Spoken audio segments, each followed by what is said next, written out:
I'm thinking that Iran should go heavy on Israel and spare the US and the Gulf states. The reason I say this is as follows. The United States first. Iran can't significantly hurt the United States of America. That's obvious.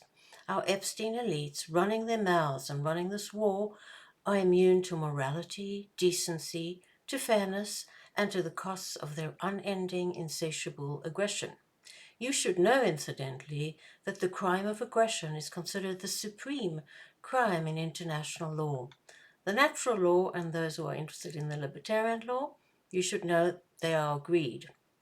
Over time, the US Epstein elites have accrued wealth and power so obscene, so ill-gotten, that they are able to have a say over the livelihoods and lives of their subjects, stateside and the world over. Wars and catastrophic events serve as ruses through which power is centralized. Of note is the consolidation of power and wealth that COVID afforded these elites, both COVID and genocide. Genocide was Trump's gateway crime. Yes, we are subjects of the Israeli-American Epstein elites, and nothing will sway the orange entity, his formal accomplices in this country, nor his unofficial accomplices, by which I mean Trump's Jewish Israeli billionaire handlers. Nonchalantly, Bibi's bitch told America that he anticipates losing American men in his war of choice on Iran. The price is worth it, he suggested. In the service of Israel, American lives are Trump's to dispatch. These are goyim, as Epstein and friends refer to non-Jews. So what does Trump care if the shiksas mourn the goyim? Shiksa is a non-Jewish girl or woman. It's the female for goy, and it's as offensive. The same goes for the Democrats. I don't have to tell you that Genocide Joe and all his Democrats, from AOC to Pelosi, smoothed the way in normalizing genocide in Gaza. Because Israel. As ugly as this reality is, the US Epstein elites, our overlords, are too big, too evil, too resolute to be subject to influence or pain. They're untouchable. They're not subject to the ordinary schedules of reinforcement and punishment to which even Europe and England's Epstein elites have reacted. There was residual shame expressed in resignations and attempted suicides that took place across the pond. America's Epstein class has no shame. It thrives in power, independent of the influence of ordinary folks like you and me. We appear incapable of dislodging the class that rules us. So Iran is wasting time and scarce resources in trying to punish little Satan, namely America. Am I biased? Of course, naturally. I don't want Iranians to punish our hapless soldiers, my countrymen, even though the patient Iranians are well within their right to do so. I come now to the Gulf states, which Iran is pummeling, and not only US installations, but facilities and installations across the region. I say this with weary contempt. When it comes to the elites of the Persian Gulf, it's literally the case of Father, forgive them, for they do not know what they are doing. Yes, Qatar, UAE, Bahrain, and Kuwait, etc. They host US forces and all the support structure of war. But they are puppet states, vassals. They are in thrall to the Anglo-American Israeli axis. Intractably so for now. Gulf state leaders lie supine at the feet of the Epstein elites of America and Israel. A genocide of their brethren in Gaza has not moved them. A few bombs, depleting Iran's arsenal of short and medium-range ballistic missiles, these will not change the morally bankrupt Arab bloc. It is without fortitude. Restoring proud pan-Arab resistance is a long-term project. The advice to lay off the Gulf states also comports with Iranian character revealed in this country's conduct so far. Iranians appear to be patient and planful people.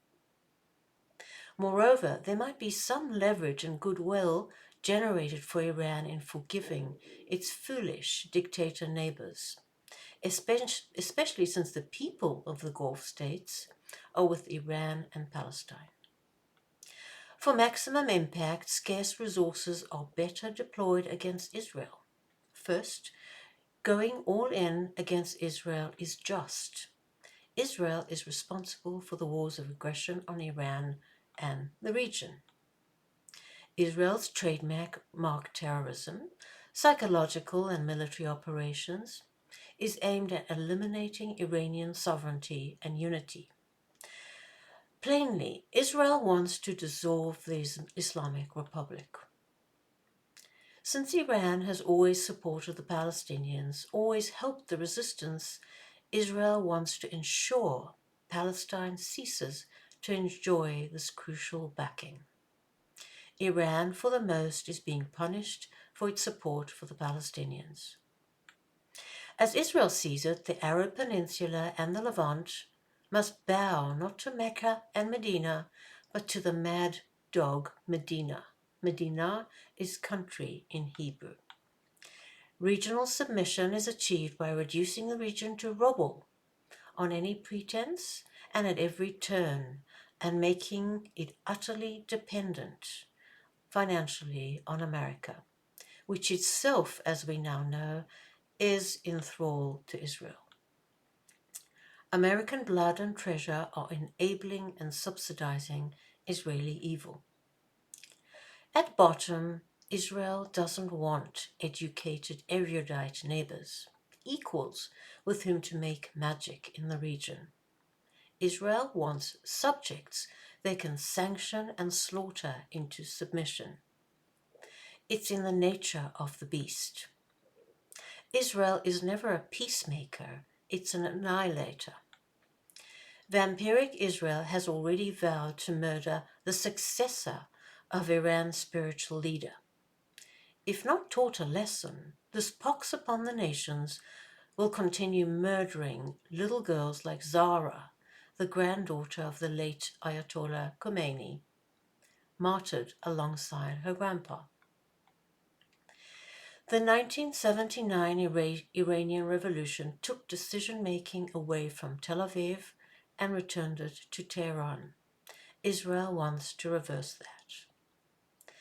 Not that Israel needs a reason for war, but more so than a war of aggression for regime change, Israel's sneak attack on Iran in June of 2024 and now are meant to eliminate Iran as we know it. As we saw when Iran hit Israel in retaliation for its aggression in June 2024, Israelis whimpered and wailed their eternal victimhood. How did the world respond after 2-3 years of genocide? It told Israel in not too many words to talk to the hand because the face isn't listening. That's a hip-hop expression for go pound sand. Yes, Israelis are cowards, not roaring lions, which is what they've dubbed their war of aggression on Iran. Like sewer rats, they scurry into their well-fortified shelters, stomp their hideous chant, "The nation of Israel lives, Am Yisrael Chai," and salivate for news of innocents murdered. While most Americans oppose the Israel-Trump war on Iraq, most Israelis welcome it. This, according to the Wall Street Journal and the Jewish Insider. Finally, the Western foreign policy establishments, aka the whoring and warring global Epstein elites, they do not believe that patriotism, nationalism, and fellow feeling exist among groups outside the West. To them, the brave military intervention of the Houthis and Hezbollah on behalf of the Palestinians, who are still massacred daily with Western approval. This is all at the command, so-called, of the Iranian puppet masters. As this mindset goes, only soldiers of the West act in solidarity with their people. I want to quote for you the words of Iran's latest spiritual leader, Ayatollah Khamenei, days before his martyrdom. Words that are practically impossible to retrieve from Google, gatekeeper of the Epstein elites. Unlike the sewer rats, the Ayatollah refused to descend below ground. He said, "I have a disabled body.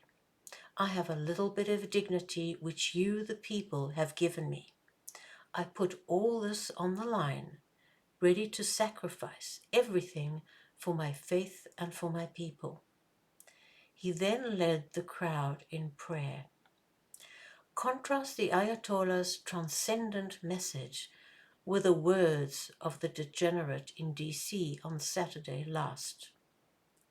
Trump said the lives of courageous American heroes may be lost, and we may have casualties. That often happens in war. As news of our fallen broke, Trump followed up with a tidbit. He boasted about his gaudy, vulgar, golden White House ballroom to be. Tell me, who inspires you more?